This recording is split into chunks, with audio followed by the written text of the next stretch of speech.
60টা জিনিস মানুষ মরে যাওয়ার পরে তার কবরে পৌঁছতে থাকে। ইন্না মিম্মা ইয়ালহাকুল মুমিন মিন হাসানাতিহি বা'দা মাউতিহি, মানুষ মরে যাওয়ার পরেও যে 60টা জিনিস তার কবরে পৌঁছায় তার মধ্যে একটা হচ্ছে মাসজিদ। আমরা যেন বেশি বেশি আল্লাহর শুকরিয়া দিয়ে নতুন বছরটাকে সমৃদ্ধ করতে পারি, বেশি বেশি যেন আল্লাহর ইবাদত করতে পারি।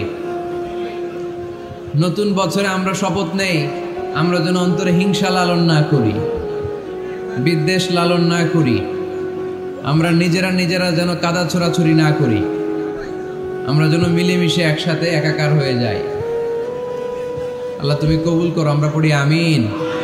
নিজের পকেটের টাকা খরচ করে দুনিয়াতে মসজিদ বানায়, আল্লাহ তাআলা তার জন্য জান্নাতে ঘর বানায়। 60টা জিনিস মানুষ মরে যাওয়ার পরে তার কবরে পৌঁছতে থাকে। ইন্না মিম্মা ইয়ালহাকুল মুমিন মিন হাসানাতিহি বা'দা মাউতিহি, মানুষ মরে যাওয়ার পরেও যে 60টা জিনিস তার কবরে পৌঁছায় তার মধ্যে একটা হচ্ছে মসজিদান বানাহু, সে যে মসজিদ বানিয়ে গিয়েছে ওই মসজিদের সওয়াব। সুবহানাল্লাহ পড়েন। আপনি টাকা দিয়ে মসজিদ বানিয়ে দিলেন, ওই মসজিদে মুসল্লিরা নামাজ পড়ে, রোজাদাররা এসে ওখানে ইফতার খায়, তাহাজ্জুদ আদায়কারীরা তাহাজ্জুদ পড়ে, তাদের সওয়াবের কমতি হবে না, কিন্তু তাদের সওয়াবের একটা পার্সেন্টেজ সওয়াব যে ব্যক্তি মসজিদ বানালো তার আমলনামায় আল্লাহ ঢুকিয়ে দেয়। এজন্য বেশি বেশি মসজিদ বানাতে রাজি আছেন তো? তাহলে মসজিদ আবাদ করার প্রথম মাধ্যম হচ্ছে মসজিদ বানানো। 2 নম্বর মাধ্যম হচ্ছে মসজিদে যেয়ে জামাতে সালাত আদায় করা। জামাতে সালাত আসে না, কি সুন্দর টাইলস, কি সুন্দর মুসল্লা, কি সুন্দর এয়ার কন্ডিশন, সব আছে কিন্তু মুসল্লি নাই, ঠিক কিনা? মসজিদগুলো আল্লাহর কাছে ফরিয়াদ জানায়, এজন্য আমরা যেন মসজিদমুখী হই। কি মুখী? আওয়াজ করে বলতে হবে, কি মুখী? মসজিদমুখী। তাহলে মসজিদ আবাদের 1 নম্বর পদ্ধতি মসজিদ বানানো, 2 নম্বর মসজিদে বেশি বেশি যে জামাতে সালাত আদায় করা, 3 নম্বরে মসজিদের সাথে সম্পর্ক জুড়ে দেওয়া, হৃদয়টা যেন সবসময় মসজিদের সাথে লেগে থাকে।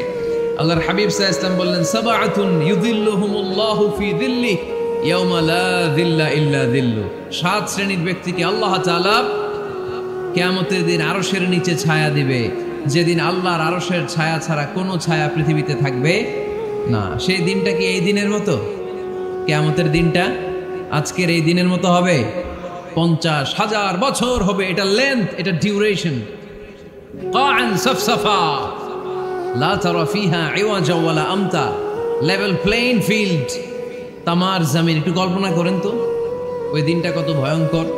বাবা ছেলেরে চিনবে না ওই দিন, ছেলে বাবারে চিনবে না, স্ত্রী স্বামীকে চিনবে না, স্বামী স্ত্রীকে চিনবে না, পীর সাহেব মুরিদ চিনবে না, মুরিদ পীর সাহেবকে চিনবে না, নেতা কর্মীকে চিনবে না, কর্মী নেতাকে চিনবে না। হায় হায়, ইয়া নাফসি বলে কাঁদবে। সূর্যটা মাথার কাছে চলে আসবে, সূর্যের তাপে মাথার মগজগুলো গলে গলে নাকের ছিদ্র আর কানের ছিদ্র দিয়ে টপ টপ করে বেয়ে বেয়ে পড়বে। তৃষ্ণায় মানুষগুলো পাগল পাড়া, জিহ্বাটা বের হয়ে নাভি পর্যন্ত ঝুলতে থাকবে। সেদিন সবাই পাগলের মতো ছুটতে থাকবে, কোনো ছায়া নাই আল্লাহর আরশের ছায়া ছাড়া। আল্লাহর হাবিব বললেন, 7 শ্রেণীর ব্যক্তিকে আল্লাহ তাআলা আরশের নিচে ছায়া দিবেন। এর মধ্যে 1 শ্রেণীর ব্যক্তি রাজুলুন কলবুহু মুআল্লাকুন বিল মাসাজিদ, ওই ব্যক্তি যার হৃদয়টা সবসময় আল্লাহর মসজিদের সাথে লেগে থাকে।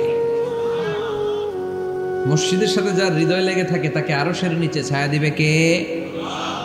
এজন্য মসজিদের সাথে যেন আমাদের হৃদয়গুলো লেগে থাকে। অনেকেই দেখবেন এত ভালো নামাজে, জোহর পরে টেনশন করে আসরটা কই পড়বো, আসর পরে চিন্তা করে মাগরিবের সময় আমি কোথায় থাকবো, মাগরিবের সময় টেনশন, ইস এশাটা হয়ে গেলেই তো শেষ। এরকম লোক আছে না নাই? এদেরকে সেই কঠিন ভয়াবহ দিনে আরশের নিচে ছায়া দিবে কে? তারপরে মসজিদ আমাদের 4 নম্বর পদ্ধতি মসজিদকে পরিচ্ছন্ন রাখা, মসজিদকে ঝাড়ু দেয়া। মসজিদকে যারা পরিষ্কার করে তাদের হৃদয়ের যন্ত্রণা দূর করে দেয় কে? সাইয়েদনা ইব্রাহিম আলাইহিস সালাম এবং ইসমাঈল আলাইহিস সালামকে আল্লাহ তাআলা আদেশ করেছেন, তাহহিরা বাইতিয়া লিত-তাইফিনা ওয়াল আকিফিনা ওয়ার রুকআই সুজুদ। হে ইব্রাহিম, ইসমাঈল, বাপ বেটা 2 জন মিলে মসজিদ ঝাড়ু দাও। কি ঝাড়ু দাও?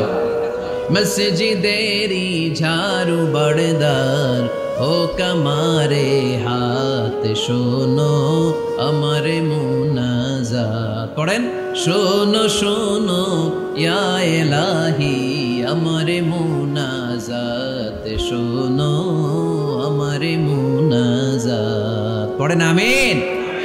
মসজিদ ঝাড়ু দেওয়া মসজিদ আমাদের অন্তর্ভুক্ত। আপনারা কেউ কোনোদিন মসজিদ ঝাড়ু দিয়েছেন নাকি? কে কে দিয়েছেন দেখি? সবাই সবাই মসজিদের খাদেম, মাশাআল্লাহ। আমিও দিছি মসজিদ ঝাড়ু, অনেক দিছি, মাশাআল্লাহ। আল্লাহ তুমি কবুল করো। যাদের হৃদয়ে বড় জ্বালা, ফ্যামিলিতে সুখ নাই, শান্তি নাই, তারা হৃদয়ে প্রশান্তি আনতে চাইলে এতিমখানায় যাবেন, এতিমের মাথায় হাত বুলিয়ে দিবেন, এতিমের মুখে খাবার তুলে দিবেন। আপনার হৃদয়টারে নরম করে দিবে কে? আল্লাহর ঘর মসজিদে যাবেন, নিজ হাতে মসজিদটারে একটু পরিষ্কার করে দিবেন, আপনার জীবনটারে উজালা করে দিবে কে? তাহলে এগুলো করার মাধ্যমে আমরা মসজিদের আবাদ করতে চাই। আমরা মসজিদের আবাদকারী হতে চাই কি চাই না? আল্লাহর ঘর মসজিদ আবাদ করার মতো শ্রেষ্ঠ কাজ পৃথিবীতে হতে পারে না। এই মসজিদের কিছু আদব আছে, আল্লাহ রাসূল সাল্লাল্লাহু আলাইহি ওয়াসাল্লাম বলেছেন এই আদবগুলো মেনটেন করে যেন আল্লাহর ঘর মসজিদের সাথে আমরা ব্যবহার করি। মসজিদের 1 নম্বর আদব হচ্ছে মসজিদে ওযুর সাথে প্রবেশ করা। কিসের সাথে? ওযু করে পরিচ্ছন্ন হয়ে মসজিদে প্রবেশ করা। এজন্য অপবিত্র অবস্থায়, গোসল ফরজ, এরকম অবস্থায় মসজিদে ঢোকা যাবে? কথা বলেন, ঢোকা যায়? যেই নারীদের মাসিক চলতেছে, মেনস্ট্রুয়েশনাল পিরিয়ড চলতেছে, ওই নারীদের পক্ষে মসজিদে ঢোকা জায়েজ আছে? নাই। তাহলে এটা হলো 1 নম্বর আদব। মসজিদে ঢোকার সময় কি করে ঢুকবো? ওযু করে। আওয়াজ করে বলেন, কি করে ঢুকবো? ওযু করে। 2 নম্বর আদব হচ্ছে মসজিদে যাওয়ার সময় সবচেয়ে ভালো জামাটা পরে যাব, সবচেয়ে ভালো পাঞ্জাবিটা পরে যাব। জান তো আপনারা? না সবচেয়ে সিরাটা পরে যান? হ্যাঁ, অনেকের নামাজের জন্য একটা পুরান জামা আছে, সিরা পাড়া, এদিকে হাত উঠাইলে দিতে দেখা যায়, আছে না নাই? সবচেয়ে সিরা পাড়াটা রাখে নামাজের জন্য, কপাল পোড়া। আর সুন্নাতে খাতনার অনুষ্ঠানে গেলে মাশাআল্লাহ লেহেঙ্গা গায়ে দিয়ে যায়, আছে না নাই? না, আপনি ইবাদতের জন্য সবচেয়ে সুন্দর জামাটা রাখবেন। এজন্য রাব্বুল আলামিন বলেন, ইয়া বানি আদম খুযু জিনাতাকুম ইনদা কুল্লি মসজিদ। ও বনি আদম, তুমি যখন আল্লাহর ঘর মসজিদে ঢুকবা, ও বনি আদম, তুমি যখন নামাজের মুসল্লায় দাঁড়াবা, তোমার সবচাইতে দামি, সবচাইতে সুন্দর জামাটা গায়ে দিয়ে তুমি নামাজে দাঁড়াও। ঠিক কি না? তাহলে এখন মসজিদে যাওয়ার সময় কি গায়ে দিয়ে যাবেন বলেন? খিতা করবাইন? হ্যাঁ, মাশাআল্লাহ। হ্যাঁ, সবচেয়ে ভালো কাপড়টা আয়রন করে, পারফিউম মেখে তারপরে আমরা যাব। রাজি আছেন তো? 3 নম্বর আদব হচ্ছে মসজিদে ঢোকার সময় বাম পা দিয়ে ঢুকতে হয়।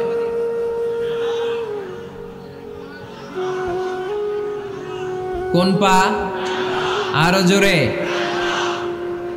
এদেরকে গুতা মারা লাগে, নাইলে আওয়াজ বাড়ে না। এরকম ভলিউম টাইট করতে হয়, ভলিউম হাই করলে আর পরে বাড়ে। এমনি বলতে চায় না। আর ঘটনা কি? হ্যাঁ, খায় নাই। বদরের যুদ্ধ হয়েছিল রমাদানে, কোনো সাহাবী খায় নাই, না খাইয়া একেবারে সাইজ করে দিছে কাফেরদেরকে। আমরা না খেলেও আমাদের হৃদয়ে ইমানি শক্তি আছে না নেই? এই তো বোঝা যাচ্ছে ইমানি শক্তি আছে। এতক্ষণ আছিল কই? তো মসজিদে ঢোকার সময় কোন পা দিয়ে? এগুলো মনে থাকে আমাদের? ভুলা যাই আমরা, খেয়াল থাকে না তো এগুলা। এত কিছু মনের মধ্যে রাখলে এগুলো মনে থাকবে কেমনে? মসজিদে ঢোকার সময় কোন পা? আরো জোরে। বেরোয়ার সময় কোন পা? মনে থাকবে? মসজিদে যখন ঢুকবেন ডান পা দিয়ে ঢুকবেন, আর দোয়া পড়বেন, আউযু বিল্লাহিল আযীম ওয়া বিওয়াজহিল কারীম ওয়া সুলতানিহিল কদীম মিনাশ শাইতানির রাজীম। বিষ্ণু ইসলাম বললেন, যে ব্যক্তি মসজিদে ঢোকার সময় এই দোয়াটা পড়বে, শয়তান আফসোস শুরু করে। সে বলে, হায় হায়, আজকের দিনের জন্য, সারা দিনের জন্য তো তুই আমার ওয়াসওয়াসা থেকে বেঁচে গেলি। আজকের সারা দিনের জন্য তোরে আমি হারালাম, আজকের সারাটা দিন আল্লাহর পক্ষ থেকে প্রোটেকশন নিয়ে তুই বেঁচে গেলি। আজকের জন্য যা, কালকে তোরে আমি ধরবো। এজন্য এই দোয়াটা পড়ার দরকার আছে না? আউযু বিল্লাহিল আযীম ওয়া বিওয়াজহিল কারীম ওয়া সুলতানিহিল কদীম মিনাশ শাইতানির রাজীম। 4টা বাক্যের দোয়া। মুখস্থ করতে কষ্ট হলে যে ইউটিউবে চলে যাবে আজকেই, ওখান থেকে শুনে আপনারা মুখস্থ করে নেবেন। এই দোয়াটা পড়বেন, তাহলে ওই দিনের জন্য শয়তানের ওয়াসওয়াসা, টেম্পটেশন, প্রভোকেশন থেকে আপনি আল্লাহ তাআলার প্রোটেকশনে চলে গেলেন। সুবহানাল্লাহ পড়েন। তারপরে আল্লাহর হাবিব বললেন, ঢোকার আগে আমারে সালাম দাও। পড়বেন, আসসালামু আলাইকা আইয়ুহান নাবিয়্যু ওয়া রাহমাতুল্লাহি ওয়া বারাকাত। এই 2টা জিনিস যখন করে ফেললেন, তখন ডান পা দিয়ে পড়বেন, আল্লাহুম্মা আফতাহ আলী আবওয়াবা রাহমাতিক। সুবহানাল্লাহ পড়েন। আল্লাহুম্মা ইফতাহ লি, ও আল্লাহ আমার জন্য তুমি খুলে দাও আবওয়াবা রাহমাতিক, তোমার রহমতের দরজা। তার মানে মসজিদে ঢুকলে রহমত পাওয়া যায় কি যায় না? মসজিদে ঢুকলে পাওয়া যায় রহমত, মসজিদের বাইরে রহমতের কথা আল্লাহ বলে নাই। মসজিদের ভিতরে রহমত। কোথায় রহমত? কোথায়? মসজিদের ভিতরে রহমত আছে না? তার প্রমাণ মসজিদে ঢুকলেই শান্তি লাগে কেমন জানি, আর ঘুমে ধরে। মসজিদে ঘুমাইছেন কারা কারা দেখি? সবাই ঘুমাইছেন? আরে আমি কত ঘুমাইছি।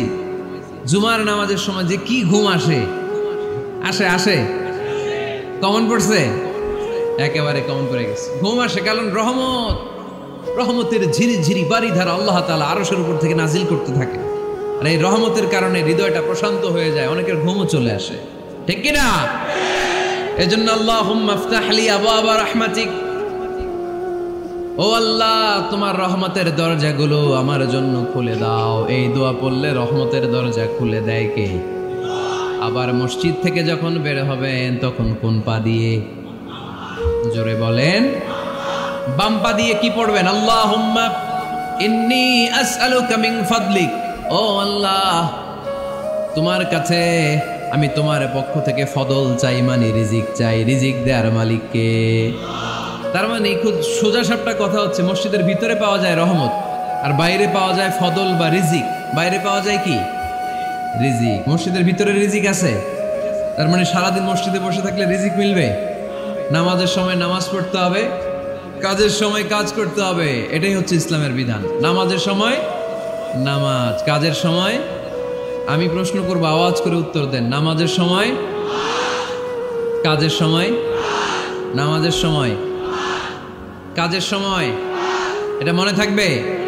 এজন্য আল্লাহ বলেন ফাইদা কুদিয়াতিস সালাতু ফান্তাশিরু ফিল আরদি ওয়াবতাগু মিন ফাদলিল্লাহ। যখন তোমাদের সালাত শেষ হয়ে যায়, আল্লাহর রিজিক অন্বেষণের জন্য আল্লাহর জমিনে তোমরা ছড়িয়ে যাও। নামাজের সময় আসবেন, নামাজ শেষ বের হয়ে যান। ফান্তাশিরু ফিল আরদ, জমিনে ছড়িয়ে পড়ো। নামাজ শেষ চেয়ারম্যান সাহেব চলে যাবে ইউনিয়ন পরিষদের ভেতরে, ছাত্ররা চলে যাবে হাই স্কুলে, মেম্বার অফ দ্য পার্লামেন্ট চলে যাবে সংসদে, সেনাবাহিনীর লোকেরা চলে যাবে ক্যান্টনমেন্টে, ব্যবসায়ীরা চলে যাবে তাদের বাজারে, সিএনজি ওয়ালারা সিএনজি নিয়ে ব্যবসা শুরু করবে, রাস্তায় নেমে যাবে, চিল্লায় বলেন ঠিক কিনা? এটাই ইসলামের বিধান। নামাজের সময় নামাজ, কাজের সময়। আচ্ছা, তাহলে প্রথম সুন্নাত পেলাম, পবিত্র হয়ে ঢুকবো, ভালো জামা পরে ঢুকবো 2 নাম্বার। 3 নাম্বার, ঢোকার সময় কোন পা? বের হওয়ার সময় 4 নাম্বার, মসজিদে ঢুকেই 2 রাকাত। মসজিদে ঢুকে কয় রাকাত পড়েন আপনারা? তাহিয়াতুল মসজিদ। মসজিদে আপনি ওয়েলকাম জানাবেন, ঢুকেই 2 রাকাত পড়বেন, ওযু করলেই 2 রাকাত। আল্লাহর হাবিব সাল্লাল্লাহু আলাইহি ওয়াসাল্লাম মসজিদে নববীতে জুমার খুতবা দিচ্ছেন। খুতবা চলাকালীন সময়ে এক সাহাবী এসে মসজিদের মধ্যে বসে পড়লেন। আল্লাহর হাবিব সাল্লাল্লাহু আলাইহি ওয়াসাল্লাম সাহাবীরে বললেন দাঁড়াও। সাহাবী দাঁড়ালেন। আল্লাহর নবী জিজ্ঞেস করলেন কেন বসে বললা? 2 রাকাত পড়ছো নাকি? সাহাবী বলে পড়ি নাই। বিশ্বনবী বললেন তাহলে তাড়াতাড়ি 2 রাকাত নামাজ পড়ে বসে যাও। সুবহানাল্লাহ পড়ো। 2 রাকাত পড়ো নাই তো পড়ো, দাঁড়াও, তারপরে বসো। দেখেন খুতবা চলাকালীন সময়ে আমাদের খতিবরা কখনো খুতবা থামায়? কথা বুঝেন নাই? জুমার খুতবা আপনারা শুনেন না? খুতবা চলতেছে, ওই মুহূর্তে ইমাম সাহেবরা কখনো খুতবা থামায়? মাঝখানে কোনো ঝামেলা হলে থামায় না। প্রথম খুতবা শেষ, বসে, তারপরে দ্বিতীয় খুতবা। খুতবার মাঝখানে কোনো থামাথামি নাই। কিন্তু আল্লাহর হাবিব সাল্লাল্লাহু আলাইহি সাল্লাম কেমন খতিব ছিলেন দেখেন। আল্লাহর হাবিব সাল্লাল্লাহু আলাইহি সাল্লামের খুতবা দেওয়ার স্টাইল এন্ড অ্যাটিটিউড এবং আমাদের খুতবা দেওয়ার স্টাইল এন্ড অ্যাটিটিউড, আল্লাহ রাসূল সাল্লাল্লাহু আলাইহি সাল্লামেরটা কত প্রাণবন্ত ছিল। আল্লাহ রাসূল সাল্লাল্লাহু আলাইহি সাল্লাম সোসাইটি ওরিয়েন্টেড একজন পার্সোনালিটি ছিলেন, সমাজের মানুষ কেন্দ্রিক, খুব সামাজিক ছিলেন আল্লাহ রাসূল সাল্লাল্লাহু আলাইহি সাল্লাম। তিনি দেখলেন একজন বসে পড়ছে, উনি খুতবা থামায় দিলেন। জুমার খুতবা থামায় বললেন এই নামাজ পড়ছো না? পড়ো, 2 রাকাত পড়ো। আবার খুতবা শুরু করলেন। সুবহানাল্লাহ পড়বেন না? একবার তিনি খুতবা দিচ্ছেন, দেখলেন আল্লাহ রাসূল সাল্লাল্লাহু আলাইহি ওয়াসাল্লামের 2 জন নাতি হাসান আর হুসাইন রাদিয়াল্লাহু তাআলা আনহুমা, ছোট্ট মানুষ, কাতারের ভিতরে ঢুকে কোন সাহাবী টুপি টান দেয়, কারো পাগড়ি ধরে টান দেয়, একজন এদিকে দৌড় দেয়, আরেকজন ওদিকে দৌড় দেয়। মসজিদে একটা ডিস্টার্ব হচ্ছে। আল্লাহর হাবিব সাল্লাল্লাহু আলাইহি ওয়াসাল্লাম খুতবা থামিয়ে দিলেন, মিম্বার থেকে নেমে আসলেন, 2 নাতিকে 2 হাতে ধরলেন, ধরে আস্তে করে জান্নাতের এই দুই সর্দারকে নিয়ে মিম্বারের উপরে দাঁড়ালেন। এই হাতে এই নাতি, ওই হাতে আরেক নাতি। এরপর দাঁড়িয়ে দাঁড়িয়ে তিনি বাকি খুতবা দিলেন। পড়েন সুবহানাল্লাহ। কত প্রাণবন্ত খুতবা। উনিও খুতবা দিতেন, আমরাও খুতবা দেই। আল্লাহর হাবিব সাল্লাল্লাহু আলাইহি ওয়াসাল্লাম খুতবা দিচ্ছেন। এক সাহাবী এসে বলল, ইয়া রাসূলুল্লাহ, মদিনায় দুর্ভিক্ষ, বৃষ্টি নাই, আপনি বৃষ্টির দোয়া করেন। রাসূল সাল্লাল্লাহু আলাইহি ওয়াসাল্লাম খুতবা থামায় দিলেন, থামায় দিয়ে দোয়া শুরু করলেন। আল্লাহুম্মা আসকিনা গাইসান মুগীসান মারিআন মুরিআন নাফিআন গায়রা দার আজিলান গায়রা আজল। আল্লাহ, উপকারী বৃষ্টি দেন, যে বৃষ্টিতে আমাদের ফসল জন্মাবে, সবুজ ঘাস লতা পাতা জন্মাবে, আমাদের গবাদি পশুর রিজিক বাড়বে। এরকম উপকারী বৃষ্টি আমাদেরকে দিয়ে মদিনাটারে ধন্য করে দেন। বৃষ্টি শুরু হলো। জুমাবার বৃষ্টি, শনি রবি সোম মঙ্গল বুধ বৃহস্পতি শুক্র, টানা 7 দিন বৃষ্টি। এবার বৃষ্টির চোটে মদিনায় বন্যা হয়ে গেছে। এতদিনে দুর্ভিক্ষ, এতদিনে কি? এখন বৃষ্টির বরকতের দোয়া করছে, বৃষ্টিতে এবার বন্যা। যেই সাহাবী বৃষ্টির জন্য দোয়া করতে বলেছিলেন, পরের জুমাবারের খুতবার সময় এসে ওই সাহাবী বলেন, ইয়া রাসূলুল্লাহ, আবার খুতবার মাঝখানে, ইয়া রাসূলুল্লাহ, আর বৃষ্টির দরকার নাই, আর দরকার নেই, এবার বৃষ্টি বন্ধের দোয়া করেন। আল্লাহর হাবিব সাল্লাল্লাহু আলাইহি ওয়াসাল্লাম খুতবা থামিয়ে আবার বন্ধের দোয়া, আল্লাহুম্মা হাওয়ালাইনা ওয়ালা আলাইনা। হে আল্লাহ, আমাদের চারিদিকে দেন, মদিনাতে আর বৃষ্টির দরকার নাই। চিল্লায় পড়েন সুবহানাল্লাহ। এজন্য খতিব হবে এরকম প্রাণবন্ত খতিব। সমাজে কি চলে, কি ক্রাইসিস, কি সংকট, ইয়াংরা কোন সমস্যায় ভোগে, আমাদের রাজনৈতিক অঙ্গনে কি সমস্যা, আমাদের অর্থনৈতিক অঙ্গনে কি সমস্যা, আমাদের সামাজিক অঙ্গনে কি সমস্যা, আমাদের পরিবারগুলোর ভেতরে কি ঝামেলা, প্রত্যেকটা কথা মসজিদের মিম্বার থেকে আসার দরকার আছে না নাই? আল্লাহর হাবিব সাল্লাল্লাহু আলাইহি ওয়াসাল্লাম এভাবেই সমাজকে ঠিক করে দিতেন। 2 রাকাত মসজিদে ঢুকে আজকে থেকে আমরা পড়ব। মসজিদে ঢুকলেই কয় রাকাত মনে থাকবে না ভুলে যাবেন? তারপরে আল্লাহর হাবিব সাল্লাল্লাহু আলাইহি ওয়াসাল্লাম বলেছেন, খবরদার কবরের উপর মসজিদ বানিও না। কবরস্থান একদিকে, মসজিদ আর একদিকে। কিন্তু বাংলাদেশে মসজিদের সাথে কবর মিলানো আছে না নাই? ছোট্ট একটা মসজিদ, কিন্তু এত বড় বাবার কবর আছে না নাই? এগুলো করবেন না আপনি। আগে হবে মসজিদ, পরে কবরস্থান। যেমন মসজিদে নববী হয়েছে আগে, তারপরে বিশ্বনবীর কবর এখানে আছে না নাই? মসজিদে নববী প্রতিষ্ঠিত হয়েছে আগে, পরে বাকি কবরস্থান আছে না নাই? কিন্তু কোন আল্লাহর ওলির কবরস্থানের উপরে যদি মসজিদ বানান, তার উপর লানাত দিয়েছে কে? লাআনা রাসূলুল্লাহ আলাল ইয়াহুদ ওয়ান নাসারা ইত্তাখাযু কুবুর আমবিয়াইহিম মাসাজিদা। আল্লাহর রাসূলের লানত ইহুদি নাসারাদের উপর। কারণ ইহুদি আর নাসারাদের একটা খাসলাত, একটা বৈশিষ্ট্য ছিল, তারা তাদের নবীদের কবরের উপরে মসজিদ বানায় ফেলত। এটা করা যাবে? এজন্য এলাকায় এলাকায় এই ঝামেলা, কবর আর মসজিদ হবে আলাদা। আবার মসজিদের কেবলার দিকে যেন কবরস্থান না হয়, তাহলে শিরক হওয়ার সম্ভাবনা আছে না নাই? খুব সাবধান। আল্লাহ সব মাফ করে, কিন্তু শিরক মাফ করে না, ঠিক কিনা? শিরক হচ্ছে মহাপাপ, সব পাপের বাপ। এজন্য আমরা সব করলেও শিরকের গুনাহ মুসলমান কখনো করতে পারে। এরপর আল্লাহর হাবিব বললেন, মসজিদকে পরিষ্কার পরিচ্ছন্ন রাখো। এটাও মসজিদের আদাব। মসজিদে আতর লাগিয়ে দেন, বাখুর জ্বালিয়ে দেন। আপনাদের এই এলাকার মধ্যে তো বাখুরের অভাব নাই, আগরের অভাব নাই, ঠিক কিনা? গতকাল প্রোগ্রাম ছিল কই? সুজানগর, আগরের রাজধানী। আগর চিনেননি আপনারা? হ্যাঁ, এই যে দেহনেল উদ পারফিউম, আপনাদের এই যে মাহাতাব সাহেবের আল হারামাইন, এরপরে যে আজমল কোম্পানি, এও আপনাদের এই মৌলভীবাজার এলাকার। এরকম অনেক কোম্পানি আছে দুবাই ভিত্তিক, গোটা বিশ্বে ওনারা ব্র্যান্ডিং করেছে। এগুলোর র ম্যাটেরিয়াল, কাঁচামাল যায় হচ্ছে আপনাদের মৌলভীবাজার থেকে। সম্মানিত ভাইয়েরা, মসজিদ পরিষ্কার পরিচ্ছন্ন রাখবেন, এই বাখুর জ্বালাবেন, দেহনেল উদ, এই পারফিউমগুলো ছড়িয়ে দিবেন। মসজিদের মধ্যে অনেক মসজিদে দুর্গন্ধ আছে না নাই? এই কার্পেটের মধ্যে ময়লা, পরিষ্কার করেন। আল্লাহর হাবিব সাল্লাল্লাহু আলাইহি ওয়াসাল্লাম বলেছেন, খবরদার। আম্মা জান আয়েশা বর্ণনা করেন, আমার রাসূলুল্লাহ সাল্লাল্লাহু আলাইহি ওয়াসাল্লাম বিবিনাইল মসজিদ ফি দুয়ার ওয়া আন তুতাইয়াবা ওয়া তুনাযাফ। আমরা যেন এলাকা এলাকায় মসজিদ বানাই, মসজিদগুলোকে যেন পারফিউম দিয়ে, আতর দিয়ে সুগন্ধময় করে দেয়। বিশ্বনবী আদেশ করেছেন, সুবহানাল্লাহ পড়ুন। এজন্য কোনো অপরিচ্ছন্ন মসজিদ থাকতে পারবে না। মসজিদের পাশ দিয়ে গেলে আতরের ঘ্রাণে আমোদ হয়ে লোকজন যেন বুঝতে পারে এটা আল্লাহর ঘর, মসজিদ। চিল্লায় বলেন ঠিক কিনা?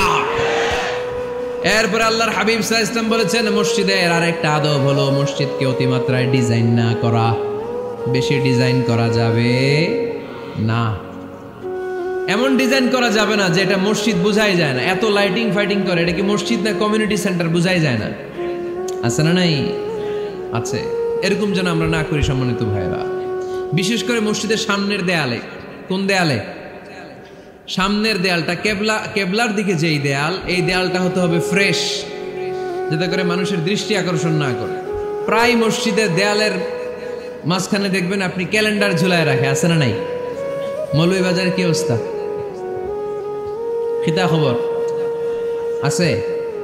তো এই যে ক্যালেন্ডার ঝুলায় রাখে, ওইখানে দেখবেন বিভিন্ন মসজিদের ছবি, এতিমখানার ছবি, মানুষের ছবি। তো মানুষ নামাজও পড়ে, আবার ওগুলোও তাকায়, আছে না নাই? প্রথম কাতারে পরে ওইখানে কি লেখা, এগুলো পরে তার ডিস্টার্ব হচ্ছে না? এই মুসল্লির দৃষ্টি যাতে অন্যদিকে না যায়, এটা খেয়াল রাখতে হবে। যদি পারা যায় মসজিদের সামনে কোনো ঘড়ি টড়ি চলবে না, ঘড়ি মসজিদের পেছনের দেয়ালে, সময়সূচি পেছনের দেয়ালে, সব পেছনে। সময় কয়টা বাজে ওটা ইমাম দেখলেই চলবে, ইমাম এভাবে দেখে নিবে, আপনারাও দেখে নিবেন। কিন্তু সামনের দেয়ালটা যত সিম্পল করা যায়। আল্লাহর হাবিব সাল্লাল্লাহু আলাইহি ওয়াসাল্লাম নামাজ পড়া অবস্থায় সামনে এমন কিছু রাখতেন না যেটার দ্বারা আল্লাহর হাবিব সাল্লাল্লাহু আলাইহি ওয়াসাল্লামের সালাতে মনোযোগ অন্যদিকে চলে যায়।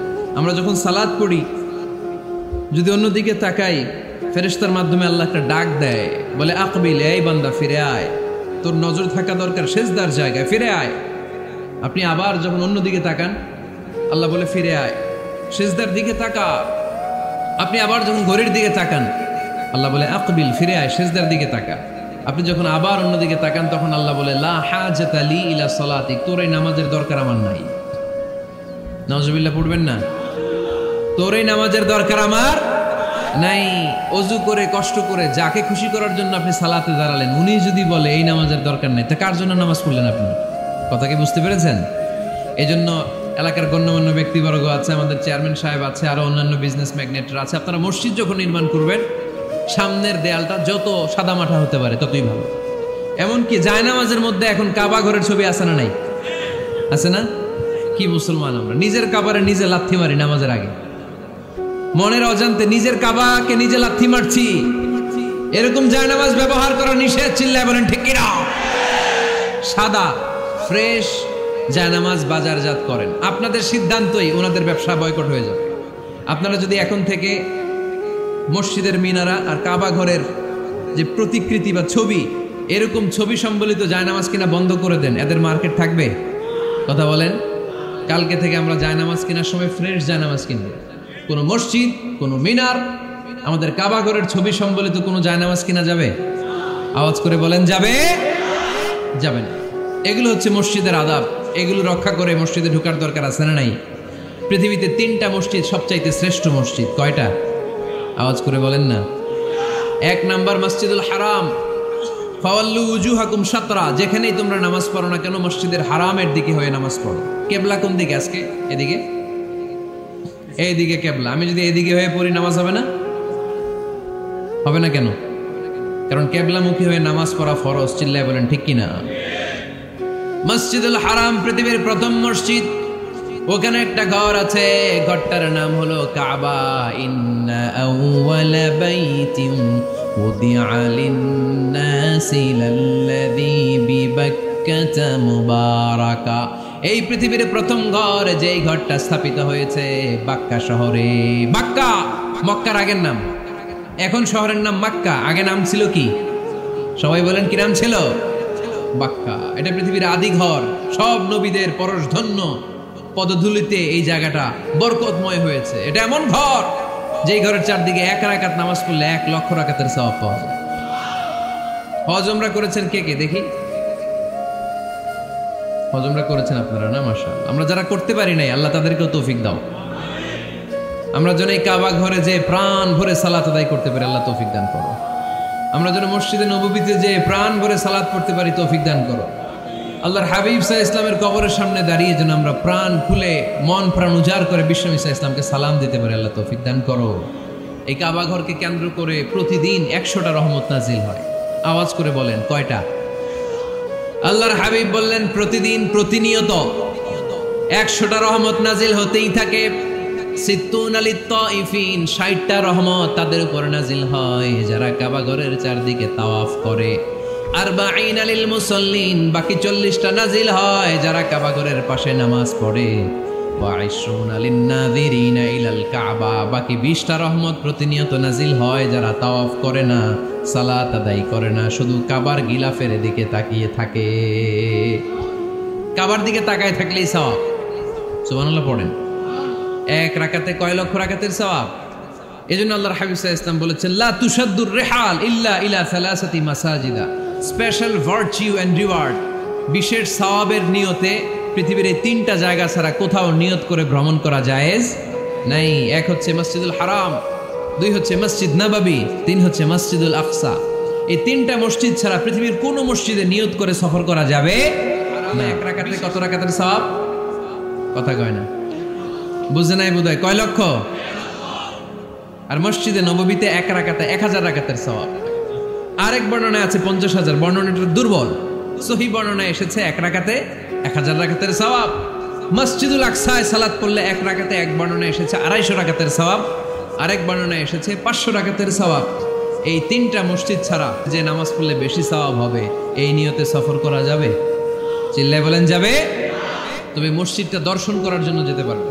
মসজিদটা দেখতে কেমন, এটার ক্যালিওগ্রাফিক্যাল ডিজাইন কেমন, এটার আর্কিটেকচারাল ডিজাইন কেমন, এটার দৃষ্টিনন্দন সৌন্দর্য কেমন, মসজিদটা দেখতে কেমন, দেখতে যেতে পারবেন। কিন্তু বিশেষ সওয়াব রিওয়ার্ড এই তিনটা মসজিদ ছাড়া অন্য কোনো মসজিদের জন্য হবে না। এই মসজিদ হচ্ছে আমাদের সামাজিক ঐক্যের কেন্দ্রবিন্দু, এটা হচ্ছে আমাদের কমিউনিটি সেন্টার।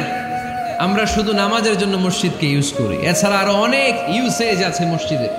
খেয়াল রাখবেন, আমাদের মুসলমানদের মসজিদ হিন্দুদের মন্দিরের মতো নয়। কোথায় আজান হইছে? শেষ করে দিব না? সুবহানাকাল্লাহুম্মা ওয়া বিহামদিকা আশহাদু আল্লা ইলাহা ইল্লা আনতা আস্তাগফিরুকা।